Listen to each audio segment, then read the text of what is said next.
What's up everyone, Cole Caparoon. Thank you for stopping by for another video. Today, I'd like to talk about one of the most difficult things to wrap your head around and figure out. And that is how to quit your day job and have a career, a full-time career in music. Now, I'm very fortunate to have been full-time in music now for quite a few years. And what I want to do in this video is give you guys some strategies and give you guys some concepts and help shape your mindset in a way that will help you make the transition from your day job to a career in music. So let's get into it.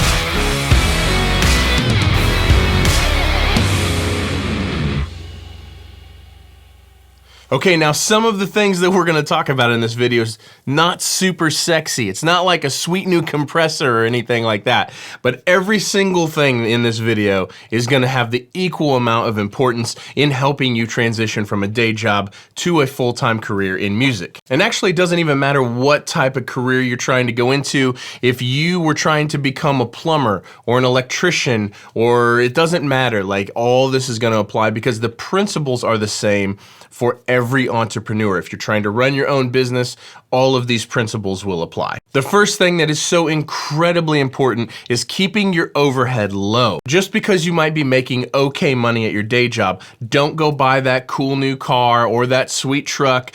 Don't buy that big house just because you can afford it. Because if you're trying to make the transition into a full-time music career, you have got to keep your overhead as low as humanly possible. For many, many years, I drove the cheapest car that would do the thing that I needed it to do, which was, in my case, transport gear and myself, obviously. I never lived in a cool house. I never spent money on anything. I didn't have boats or motorcycles, or I never spent money on anything except music gear. And so keeping your overhead extremely low helps prepare you for this transition. The next thing you want to do is use your day job to set you up and get yourself ready. Collect the gear that you need to collect. Get the space that you need. And this doesn't mean all your dream setup and a big console and a world-class studio, but use your day job to pay for the things that you need in order to do the job adequately enough to then one day be able to quit that day job. The next thing is you want to build a portfolio of your work to show off what you're capable of. It's incredibly difficult to sell people on your services if you don't have any work to show for yourself. If you can't give them a piece of music, a song or 10 songs, and this is what I'm capable of doing and this is what I can do for you, you have to build a portfolio of work. Now, in a lot of instances in the early parts of your career, this can mean working for free, recording artists for free, producing artists for free, mixing for artists or for other producers for free, just to build your library of work. Now, side note, this doesn't mean that you're doing this work for free so that way those same people will hopefully pay you again in the future. That's not how this works. What you're doing is you're doing this work for free so you can work with people that are above what would normally pay you. They're a level above the kind of person or the kind of artist that would normally pay you. And this gives you the opportunity to create better sounding work for yourself to then show other people. And then you want to make sure that your space, the physical space that you're in, make it look good. Make it look as good as you can possibly make it. Just spend some time thinking about how to make your space look appealing. This does two things for you. One, it helps people want to spend time there. If you have a cool looking space, however small or however simple it may be, as long as it's inviting and it looks neat and people want to spend time there, it will help people want to spend time there, but it also helps you with content that you're going to create that's going to go on your socials, and you're going to use your social media to help entice people to want to work with you. Pictures of a great looking space is one of the best ways on how to do this. The next thing you need to do is you need to build a professional website, a professional looking website. I use Squarespace for my website. I'll put a link to my website in the description below. Super easy to build, super cheap. I had my website done in 30 or 40 minutes, but you just want to make sure that you have some great pictures of yourself and your studio, and along with the examples of the best quality, the highest quality work that you have to show for yourself. You want all this on your website on the front page so that way no one has to click around to find this stuff. And this is where you're going to host that portfolio of work that you've been lucky enough to build so that way you can show off what you're capable of. Now, in addition to the link in the description of this video to my website, there's also links down there for all the gear that I use, like my best budget picks for interfaces and monitors and all of that kind of stuff. And if you use any of those links in the description, I get just a tiny little commission. It doesn't cost you anything extra, but it helps the channel out and helps me continue creating videos like this. So I'd appreciate it very much if you guys use those links in the description for anything that you might need. Okay, the next thing that you need to be adamant about is building your network. The quantity of clients that you need to actually stay busy enough to pay your bills,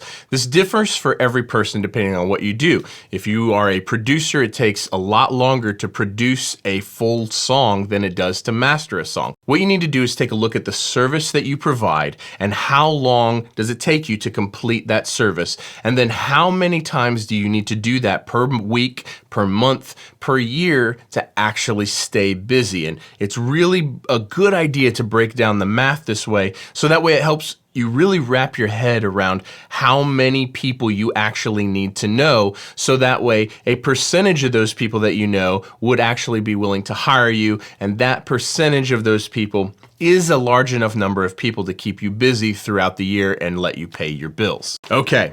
This next part is where I see most people get it wrong. Most of the people that I see try to have a career that can't actually cross that threshold and quit their day job, or even sometimes they do cross that threshold and quit their day job, but this is where most people fail.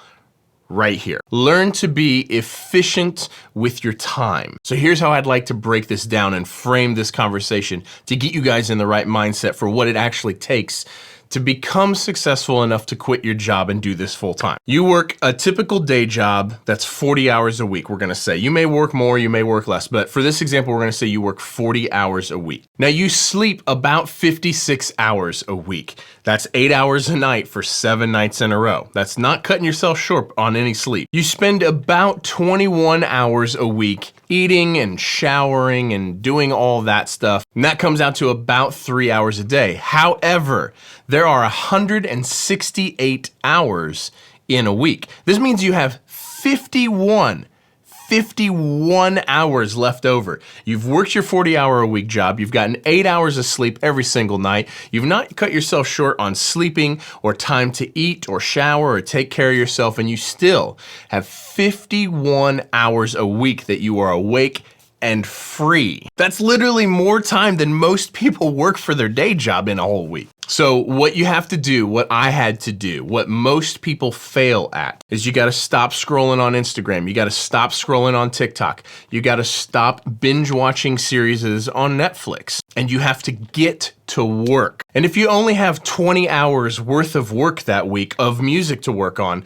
then that means you still have 31 more hours to search out new clients, potential clients on Instagram or Facebook. It means you have 31 hours to go to shows and shake hands and actually meet potential new clients. It means you have 31 hours to create promo content for yourself that better shows off what you do. It means you have 31 hours a week to work on your skill set and enhance what it is that you do. It means you have 31 hours a week to go have coffee with potential new clients. So even if you only have 20 hours worth of actual work that particular week for your music, you still have all those extra hours. Well, the point I'm trying to get across here is use all 51 hours every week, regardless of if you have that much work to do or not. Use all of those hours every single week so that way you can make progress. Don't work just 20 hours. Don't work just 37 hours on your music career. Work all of the hours. I'm sorry this is a little bit of a tangent, but I'm really passionate about this. This is where I see most people fail.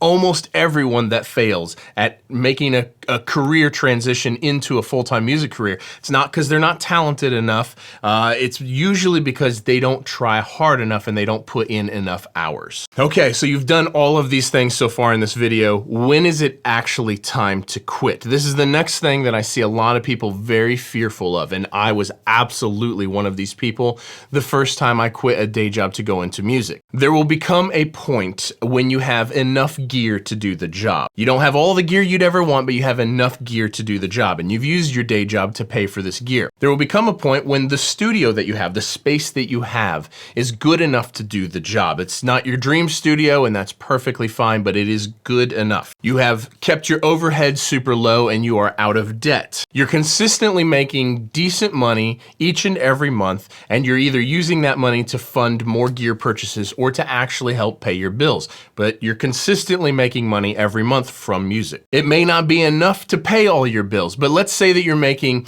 70 or 80% of the income necessary to pay your bills from music. This is when it's time to quit your day job. Now, I know you're probably thinking, but 70 or 80% of the money necessary to pay my bills doesn't pay my bills, so why would I quit my day job?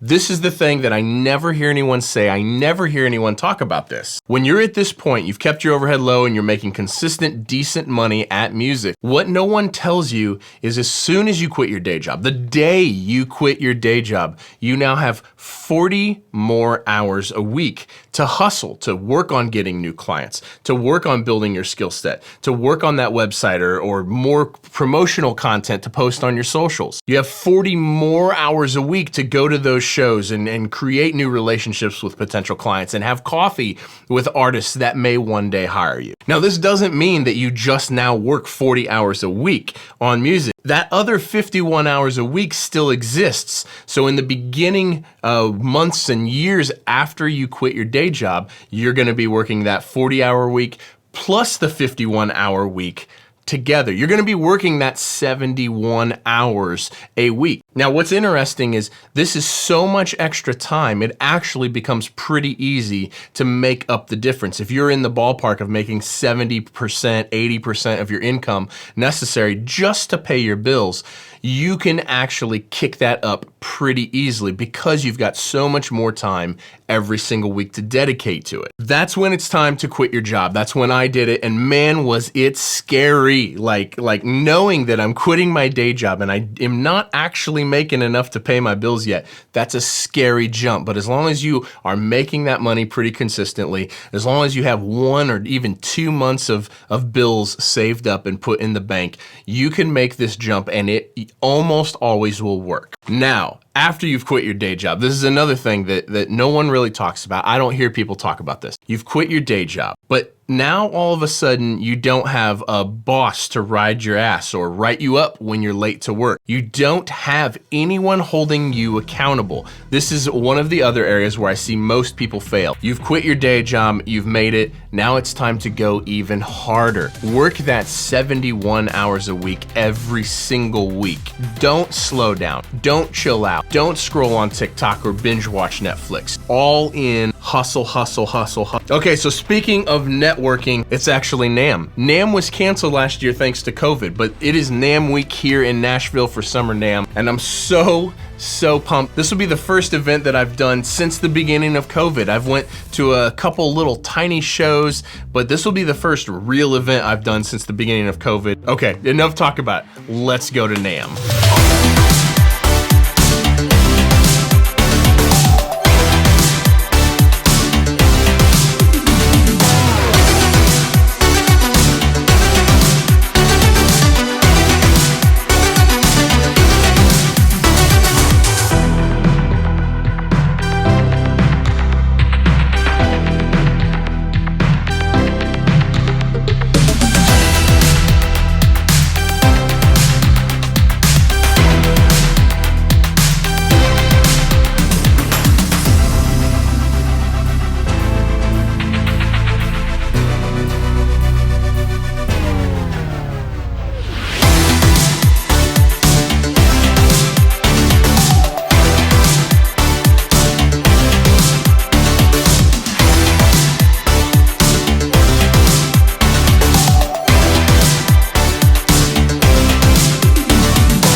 was that awesome. Like, that was that was so awesome to like get out in public and see you guys. Man, I met so many of you for the first time. In all fairness, it was kind of a sad NAMM show. There was like a third of the vendors as normal, and there was maybe a third the amount of people there as normal. But even though it was a sad NAMM show, it was such a good time. Thank you guys so much for watching.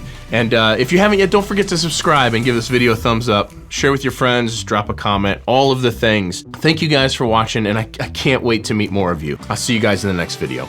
Peace.